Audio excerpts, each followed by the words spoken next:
പറയുന്ന 4 സൽക്കർമ്മങ്ങൾ ആരുടെ ജീവിതത്തിലാണോ ഉള്ളത്, ഇതാർക്കാണോ ലഭിച്ചത്, അവൻ ഭാഗ്യവാനാണ്, അവൻ രക്ഷപ്പെട്ടവനാണ്, അവൻ ദുനിയാവിലും രക്ഷപ്പെട്ടു, അവൻ ആഖിറത്തിലും രക്ഷപ്പെട്ടു, അവന് വിജയികളുടെ കൂട്ടത്തിലാണെന്ന് മഹാനായ നബി മുഹമ്മദ് മുസ്തഫ സ്വല്ലല്ലാഹു അലൈഹി വസല്ലമ തങ്ങൾ അവിടെന്ന് പറയുമ്പോൾ, എൻ്റെ പ്രിയപ്പെട്ട സഹോദരങ്ങളെ, ആ 4 കാര്യത്തിൽ ഒന്നാമത്തെ കാര്യം എന്തെന്നറിയുമോ?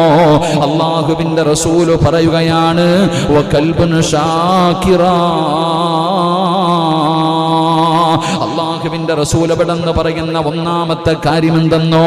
അല്ലാഹു ചെയ്തു തരുന്ന അനുഗ്രഹങ്ങൾക്ക് മുഴുവനും നന്ദി രേഖപ്പെടുത്തുന്ന ഒരു മനസ്സുണ്ടല്ലോ.